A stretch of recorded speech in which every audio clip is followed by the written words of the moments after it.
Last class में हमने किए थे एक्सरसाइज 1.4 और हमने सीखे थे ऑपरेशन ऑफ सेट्स, जिसके अंदर से हमने एक ऑपरेशन किया था डिफरेंस। अब हमारे पास डिफरेंस की ही एक एप्लीकेशन है जिसे हम बोलते हैं कॉम्प्लीमेंट, ठीक है, that is also a type of operation, ठीक है। तो अब नेक्स्ट हमारे पास एक ऑपरेशन कह सकते हैं इसे हम कॉम्प्लीमेंट ऑफ सेट्स। अब ये होता क्या है पहले तो ये समझते हैं। It is a type of difference. इसको रिप्रेजेंट कैसे करते हैं? लाइक देखो, अगर मेरे पास एक सेट है यूनिवर्सल सेट U और इसके अंदर एक सेट A, ये ठीक है, तो किसी भी सेट A के कॉम्प्लीमेंट को रिप्रेजेंट किया जाता है A डैश से। सबसे पहले तो ये ध्यान रखना, ये डैश का सिंबल लगाते हैं, इसे बोलते हैं कॉम्प्लीमेंट ऑफ A। क्या बोलते हैं इसे? Complement of A। तो अगर ये वाला रीजन A को रिप्रेजेंट करता है तो कॉम्प्लीमेंट ऑफ A क्या होगा? कॉम्प्लीमेंट ऑफ A क्या होगा? That is U minus A। यानी यूनिवर्सल सेट में से अगर A को माइनस कर दिया जाए तो मेरे पास बचता है कॉम्प्लीमेंट ऑफ A। तो कौन सा रीजन बचा? ये वाला।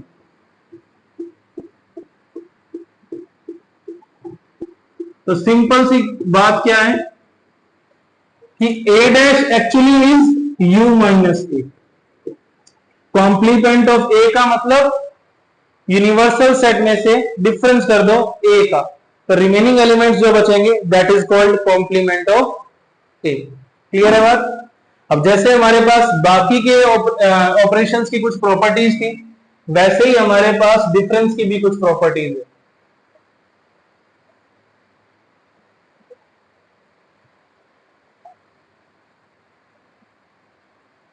ठीक है, सबसे पहली प्रॉपर्टी डिफरेंस की क्या है? दैट अगर मैं किसी सेट के कॉम्प्लीमेंट का फिर से कॉम्प्लीमेंट निकालता हूं, तो देखो complement of set is U minus A और इसका कॉम्प्लीमेंट U माइनस A, तो U minus U plus A। तो U माइनस, या देखो U माइनस A और U माइनस A को फिर U में से माइनस कर दिया तो क्या मिलेगा? A। तो क्या हुआ? फर्स्ट हमें क्या मिला? That complement of A is A। Second thing, अगर मेरे पास कोई सेट फाई है, कोई सेट फाई मतलब नल सेट है, और नल सेट का कॉम्प्लीमेंट किया जाए तो U में से फाई माइनस किया, और U में से फाई का मतलब U में से कुछ भी माइनस नहीं किया, तो रिजल्ट क्या मिलता है? U। तो कंक्लूजन क्या निकलता है? Phi dash is U। Third, U dash, U dash का मतलब U माइनस U।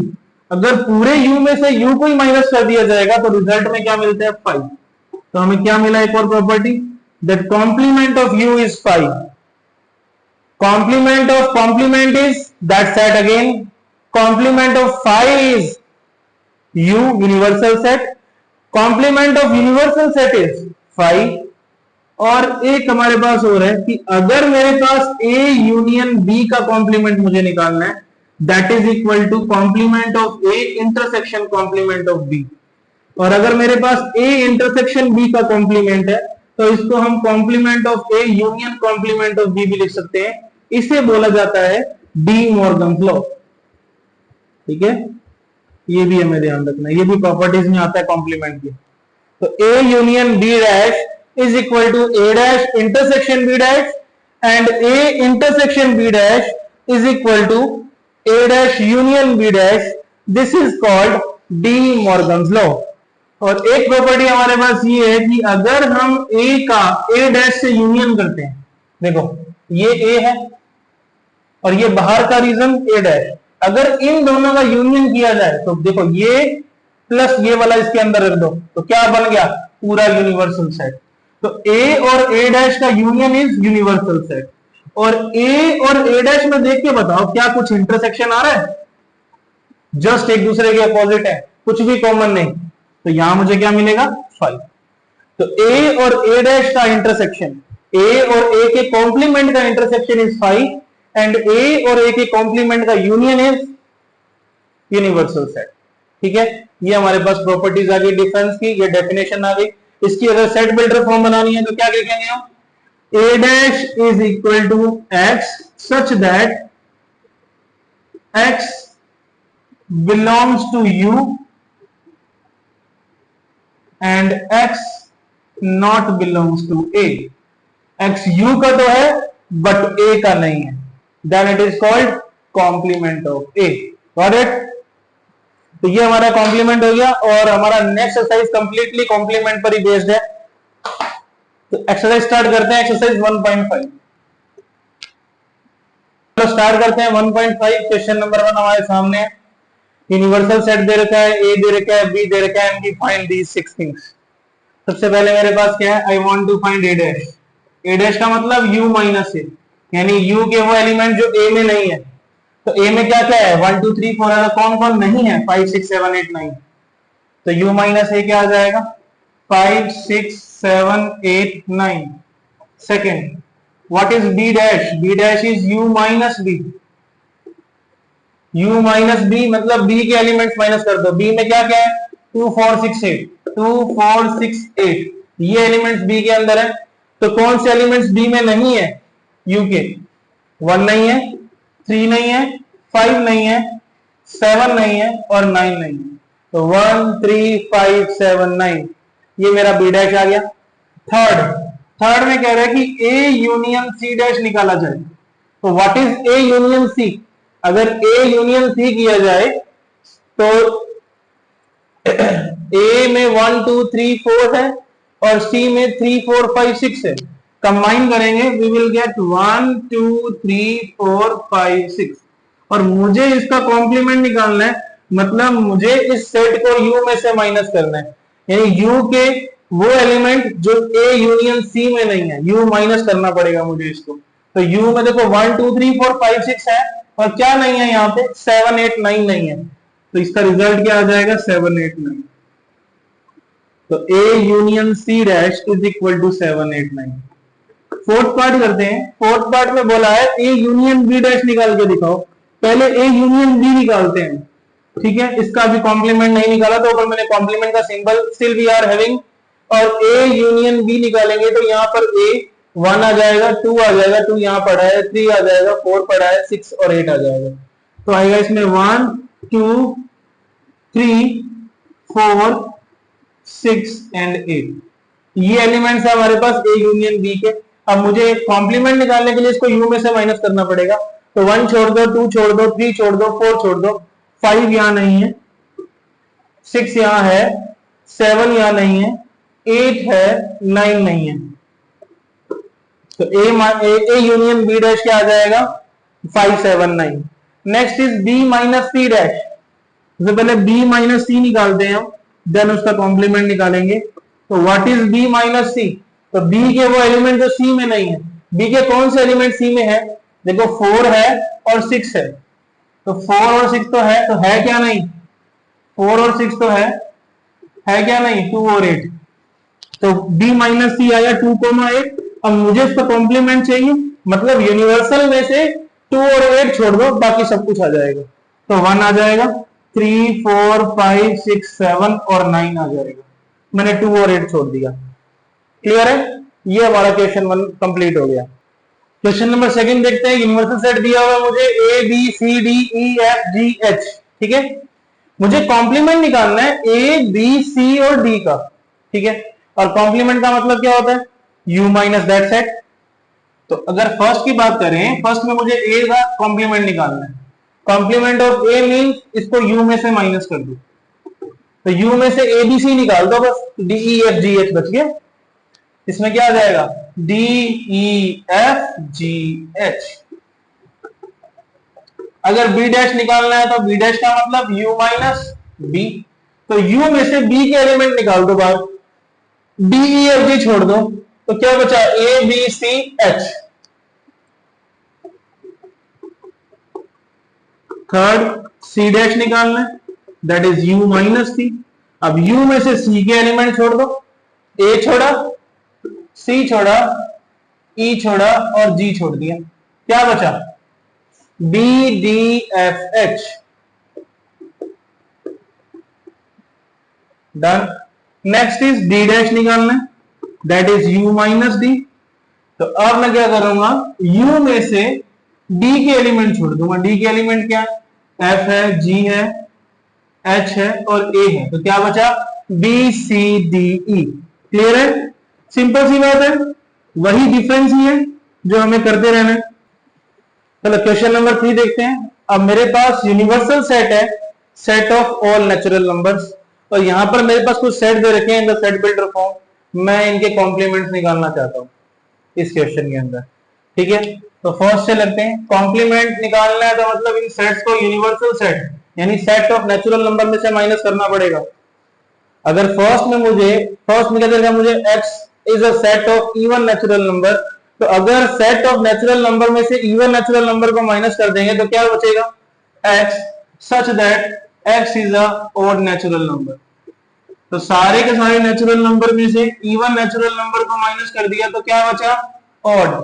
सेकंड वाला क्या है x such that x is a odd natural number. Again natural number में से ऑड को माइनस किया तो अब क्या बच जाएगा इवन नेचुरल नंबर बच जाएंगे। एक दूसरे के उल्टे हो गए देखो ये। ठीक है, थर्ड की अगर बात करें, थर्ड में क्या है x is a positive multiple of 3। x क्या है 3 का मल्टीपल है। अब नेचुरल नंबर में से 3 के मल्टीपल्स निकाल दिए तो क्या बचे those numbers which are not multiple of 3। क्या लिख देंगे x such that x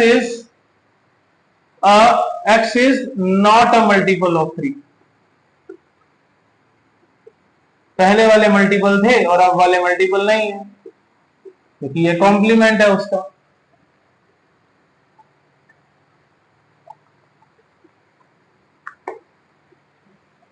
now fourth part, x is a prime number. देखो अब प्राइम नंबर की कहानी क्या है कि अगर हम प्राइम नंबर की बात करें और प्राइम नंबर को नेचुरल में से माइनस करें, नेचुरल नंबर स्टार्ट होते हैं 1 से और प्राइम नंबर स्टार्ट होते हैं 2 से, और यूनिवर्सल सेट में से अगर हम प्राइम नंबर्स को निकालते हैं तो बचते क्या है कंपोजिट नंबर, बट उसके साथ साथ 1 भी बचता है क्योंकि 1 is neither prime nor composite.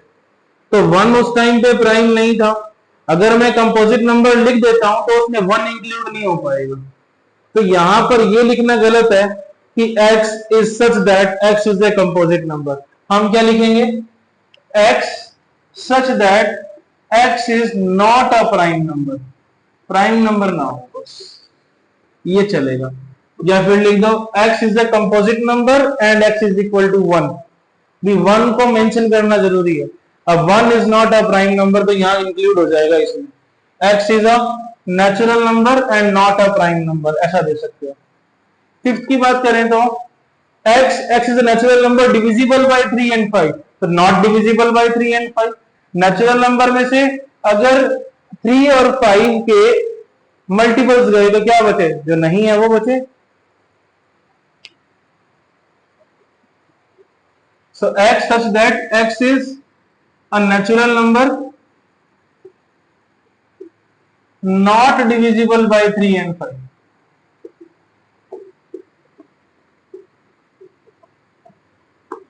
6 x such that x is a perfect square number।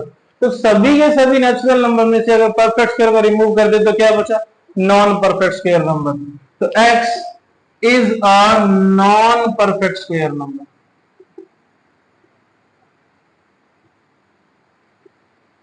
और अगर परफेक्ट क्यूब को हटा दे तो क्या बचेगा x is a non perfect cube number. ये 7 हो गया हमारा। 8 की बात करें तो x such that x plus 5 is equal to 8। अगर x plus 5 is equal to 8 है तो x क्या है 8 माइनस 5। तो एक दूसरे वर्ड में मुझे ये बोला हुआ है कि x इज इक्वल टू 3 है। तो कॉम्प्लीमेंट क्या होगा कि नेचुरल नंबर के सेट में से 3 को निकाल दो बस बात।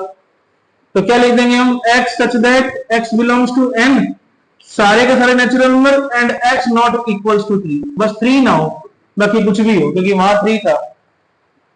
ऐसे 2x plus 5 is equal to 9 दिया हुआ, 2x plus 5 is equal to 9, 2x is equal to 9 minus 5, 2x is equal to 4, x की वैल्यू 4/2, x की वैल्यू क्या आ गई 2 आ गई।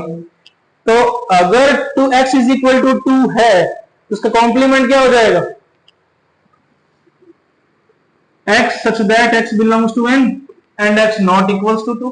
अब की बार 2 निकाल दो नेचुरल नंबर के सेट में से।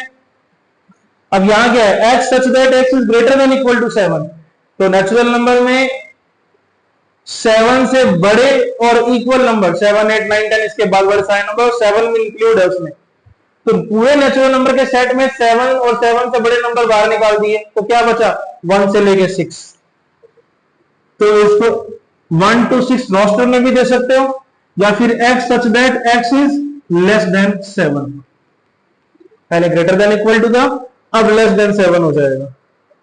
ठीक है, नेक्स्ट है x belongs to n, 2x plus 1 greater than 10, तो देखो 2x plus 1 is greater than 10, तो 2x greater than 10 minus 1, 2x greater than 9, x greater than 9 upon 2, x greater than 4.5, तो x is a natural number जो 4.5 से बड़ा है, वो सब निकाल दिए 5 6 7 8 9 10 टू द इंफिनिटी, तो बचा क्या 1 2 4 बच गए, या हम कह सकते हैं इसको क्या x such that x is, वो ग्रेटर देन था, इसको लेस देन 4 कर दो, less than and equal to 4, ठीक है, या फिर सीधा 1 2 3 4 रोस्टर फॉर्म में भी दे सकते हैं हम इसको। तो ये हमारा क्वेश्चन नंबर 3 हो गया। तो क्वेश्चन नंबर 4 देखते हैं, मुझे क्या दिया हुआ है, यूनिवर्सल सेट दिया हुआ है, ए दिया हुआ है, बी दिया हुआ है, और मुझे ये तो चीजें वेरीफाई करनी है, तो याद रहे ये क्या थे, A union B complement is equal to A complement intersection B complement, and A intersection B complement is equal to A complement union B complement, ये क्या थे, डी मॉर्गन्स लॉ।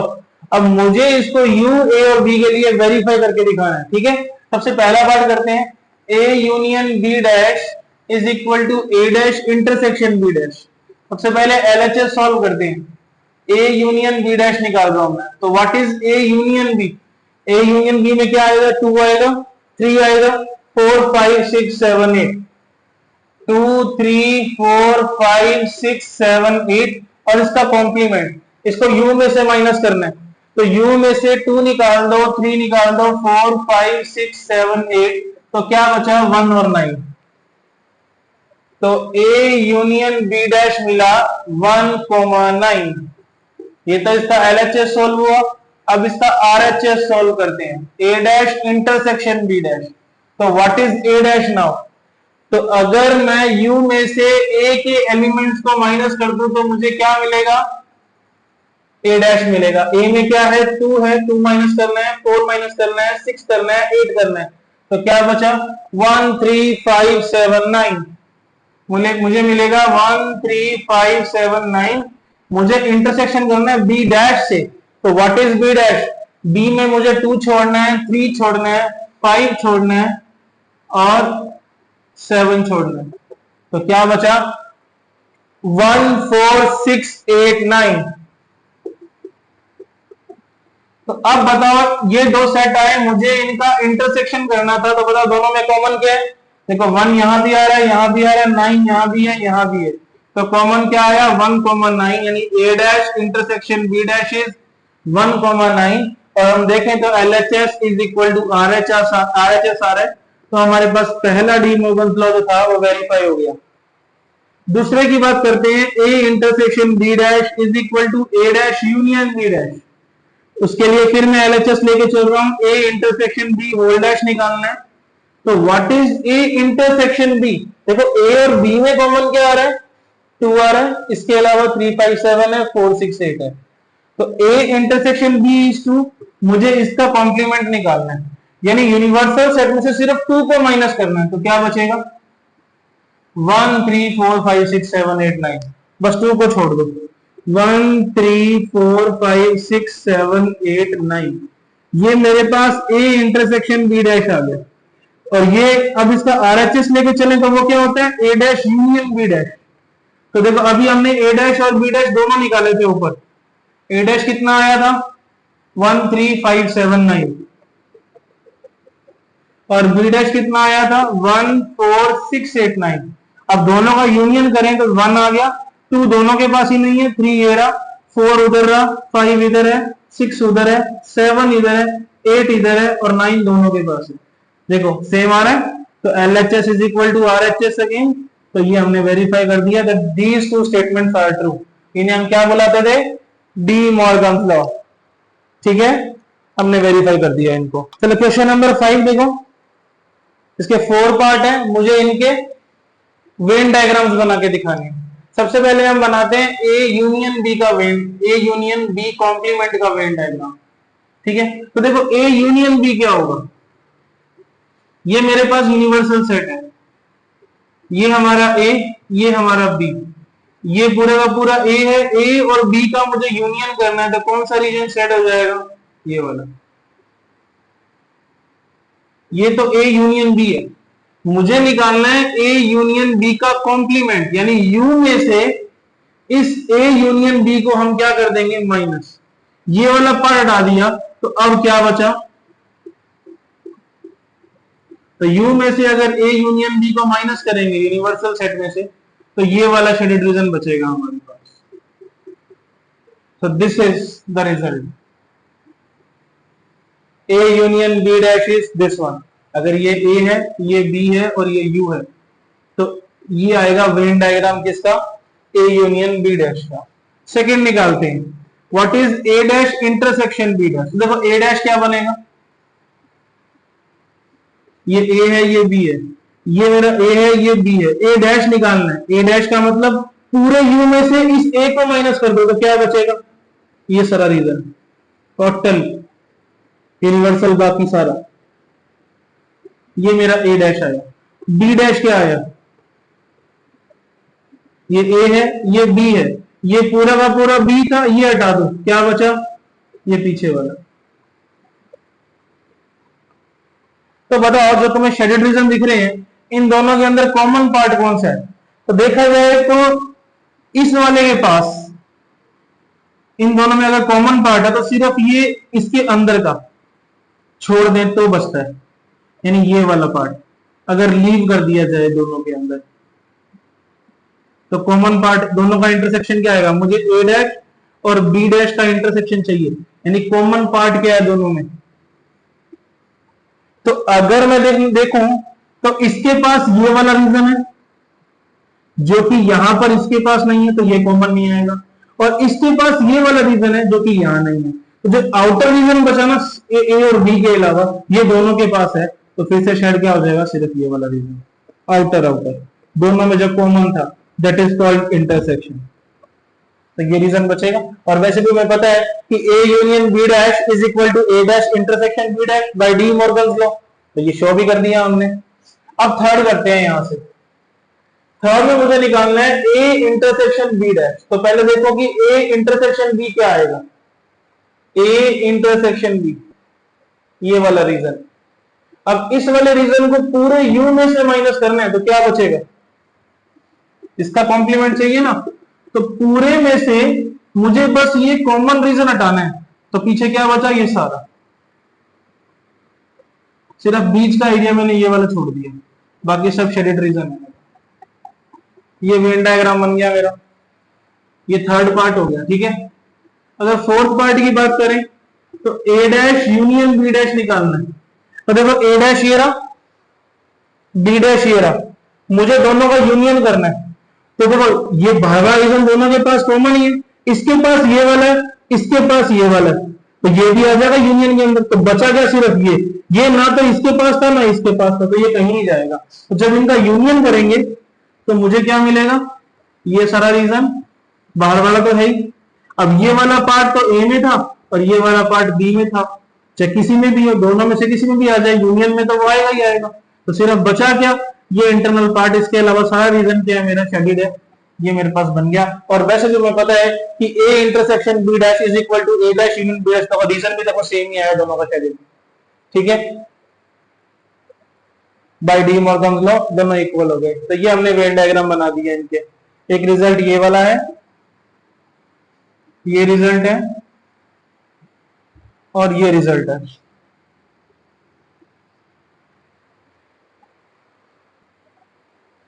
चलो क्वेश्चन नंबर 6 करते हैं। देखो क्वेश्चन नंबर 6 में मुझे universal set दिया हुआ है, set of all triangle which we can make on a plane. ठीक है, और ए मुझे दिया हुआ है set of triangles which at least one angle different from 60। वो ट्राइंगल जिसका एक एंगल क्या है, डिफरेंट फ्रॉम 60 है, यानी 60 नहीं है, एटलीस्ट कम से कम एक एंगल 60 नहीं है, कम से कम एक 60 नहीं है, यानी एक से कम नहीं हो सकता, तो एक से ज्यादा हो सकता है। यानी ये ट्राइंगल में देखो, समझो कि ए के अंदर क्या क्या आया, पहले बात समझो अच्छे से। इसमें तीन तरह के ट्राइंगल्स आए मेरे पास। पहले वो ट्राइंगल्स जिनमें सिर्फ एक angle, only one angle different from 60, different from 60, कि कम से कम एक एंगल तो डिफरेंट फ्रॉम 60 है, एक से कम नहीं हो सकता, ज्यादा तो हो सकता है इस सेट में। तो ज्यादा अगर लेंगे तो जिनके पास टू एंगल डिफरेंट फ्रॉम 60 है वो भी इसी में ही आ जाएंगे, और जिनके पास तीनों के तीनों एंगल डिफरेंट फ्रॉम 60 है वो भी आ जाएंगे। तो 1 वाले भी आ गए, 2 वाले भी आ गए, और 3 वाले भी आ गए। अब सभी के सभी ट्राइंगल में से इन तीनों टाइप ऑफ ट्राइंगल को निकाल देंगे तो ए डैश में बचेगा क्या, X is a triangle having all three angle equal to 60, यही तो बचा, जिसके तीनों एंगल 60 है। देखो जिसका एक एंगल 60 है तो बाकी तो 60 नहीं है, ठीक है, बाकी तो 60 नहीं है तो यहां आ गया। जिसके दो एंगल 60 है, एक एंगल 60 नहीं है तो वो यहां आ गया, और जिसके तीनों के तीनों एंगल 60 नहीं है वो यहां आ गया। अब तीनों टाइप के एंगल को सभी ट्राइंगल में, तीनों टाइप के ट्राइंगल को सभी ट्राइंगल में से माइनस किया तो क्या बचा, जिनके तीनों एंगल 60 हैं। और ऐसे ट्राइंगल जिनके तीनों एंगल 60 होते हैं उन्हें हम क्या बुलाते हैं, इक्विलेटरल ट्राइंगल। तो हम ये भी कह सकते हैं x dash is x such that x is a equilateral triangle. अच्छे से तो बोल दो, a dash is set of all equilateral triangle, जैसा चाहो वैसा दे सकते हो। क्लियर है, ये क्वेश्चन नंबर 6 हो गया। चलो लास्ट क्वेश्चन देखते हैं इस एक्सरसाइज का, ठीक है। Fill in the following blanks, मुझे निकालना है ए और ए डैश का यूनियन। देखो किसी भी यूनिवर्सल सेट के अंदर अगर कोई सेट ए पड़ा है तो उसका रीजन ये वाला हो जाएगा, और इसका ए डैश निकालें यानी कॉम्प्लीमेंट निकालें तो बचा हुआ रीजन बचता है यू माइनस ए। तो अगर इन दोनों को कंबाइन कर दिया जाए तो यानी ये रीजन भी शेड कर दिया मैंने इसमें,